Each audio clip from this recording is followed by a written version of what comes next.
House of the Dragon Season 3 is over. But if you think the war has already reached its darkest point, you have absolutely no idea what is coming. Because Season 4 will not simply decide whether Rhaenyra or Aegon wins the Iron Throne. It will destroy almost everyone who is still fighting for it. Daemon versus Aemond, Caraxes versus Vhagar, the fall of Dragonstone, another catastrophe at Tumbleton, the people of King's Landing turning against the dragons themselves, Rhaenyra's final confrontation with Aegon, and eventually the death of the king who started this entire war. So today, we're going through every major event that could happen in House of the Dragon's fourth and final season, using Fire and Blood, everything Season 3 has set up, and what Ryan Condal has revealed about the final 8 episodes. And obviously, massive spoilers ahead, not just for Season 4. We're talking about the ending of the entire Dance of the Dragons. First, we need to understand where Season 3 left us. Rhaenyra finally controls King's Landing, but she is becoming increasingly isolated and authoritarian. She executed the High Septon after he refused to recognize her. She publicly connected herself to the prophecy of the prince that was promised. She pushed Mysaria away. Ulf turned against her at Tumbleton. Hugh has lost his wife, Daeron has disappeared, and perhaps most importantly, Helaena is dead. Meanwhile, Aegon has done something nobody expected. He survived, and so did Sunfyre. Aegon found Aemond at Harrenhal, and instead of killing the brother who tried to murder him, the two formed an uneasy alliance.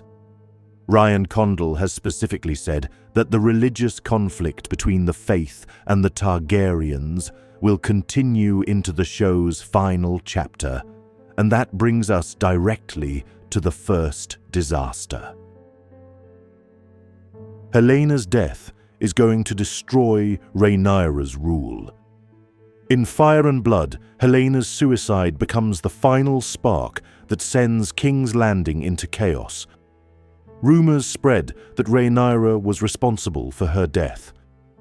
And in the television version, those rumors will be even easier to believe. Helaena was literally Rhaenyra's prisoner. The people already distrust their new queen. She has now executed the High Septon. And Helaena was far more beloved by the small folk than almost any other member of the royal family. In the book, a mysterious religious preacher known as the Shepherd begins telling the people that dragons are demons and that the Targaryens have brought punishment upon Westeros.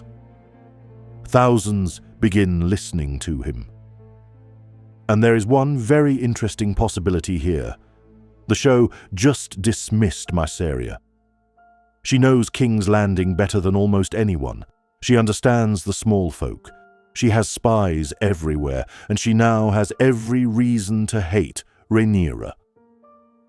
There is already speculation that the show could merge some of the Shepherd's role with Mysaria, although that is not confirmed. Either way, the result should be the same. King's Landing explodes.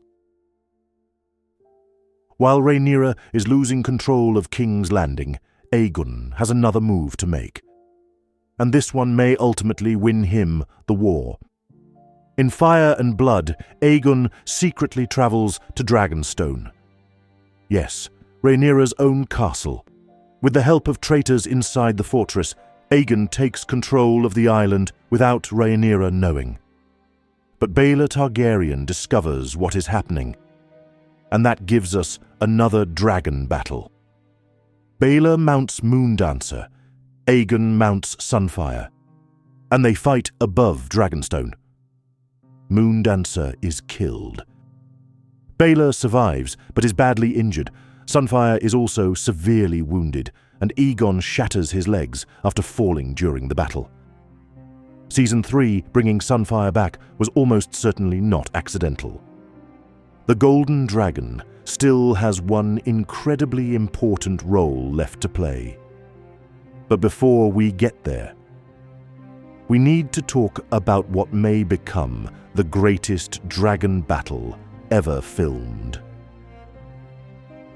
This is the moment fans have been waiting years to see.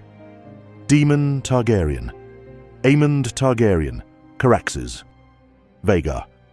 One final fight.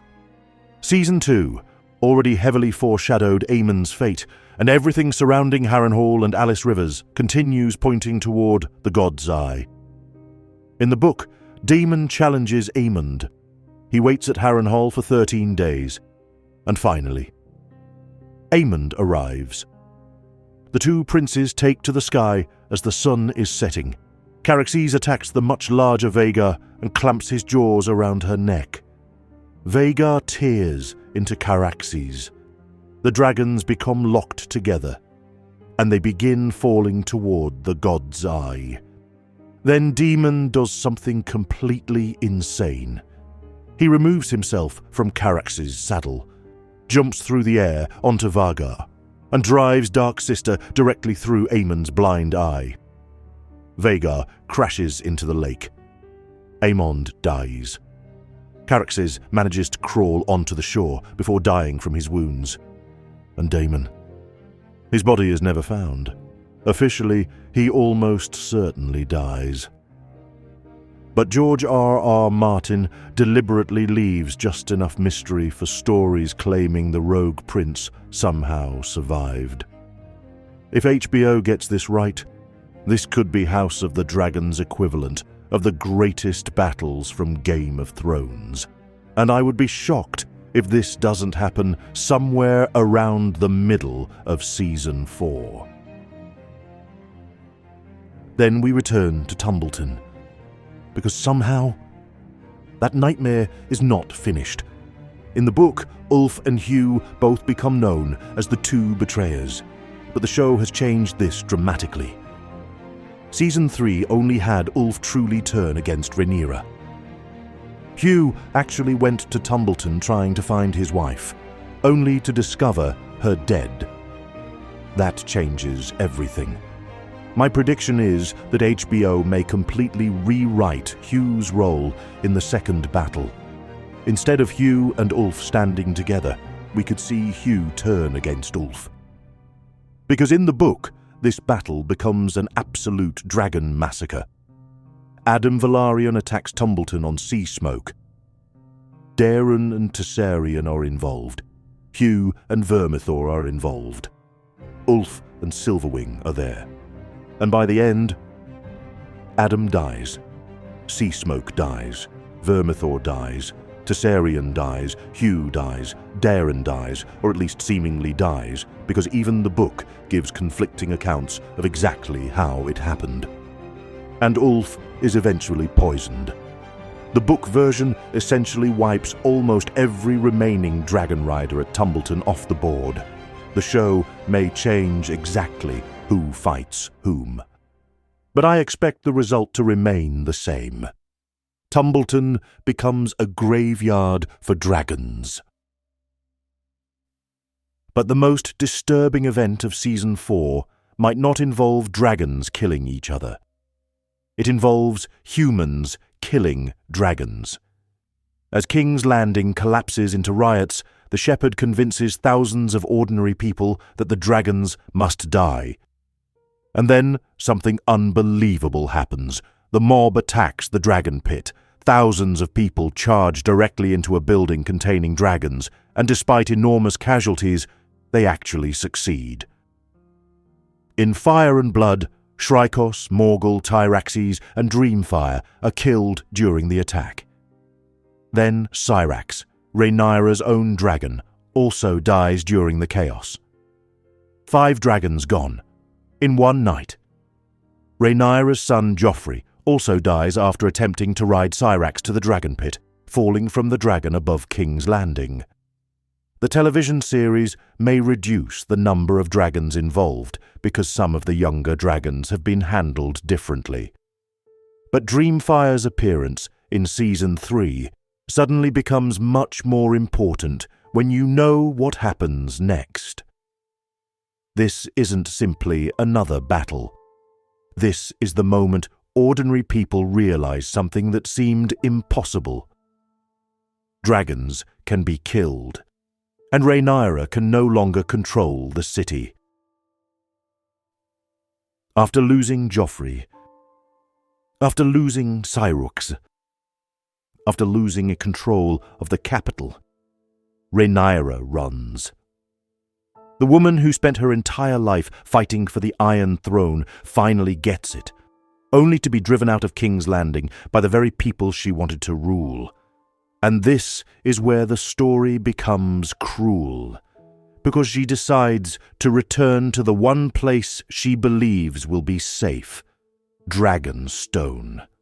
But remember what I said earlier, Aegon is already there, waiting. This will almost certainly be one of the most important scenes in the entire series.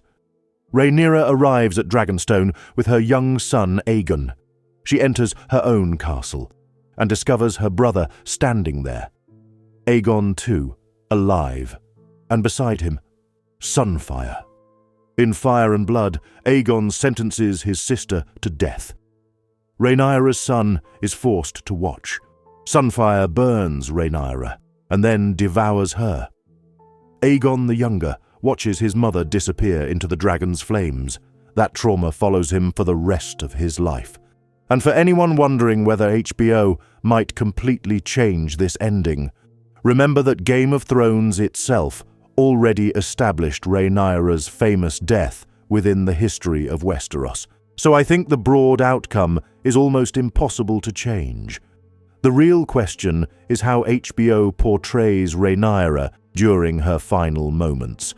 Will she finally realize what her obsession with prophecy has done? Will she still believe she was chosen? Will she die defiant? Or will the show give Rhaenyra and Aegon one final conversation about Viserys, Alicent, their childhood, and the family that destroyed itself over a chair? That could be one of the strongest scenes in the entire franchise. Because here's the great irony of the Dance of the Dragons. Aegon defeats Rhaenyra, but he doesn't truly win. Sunfyre eventually dies from his wounds.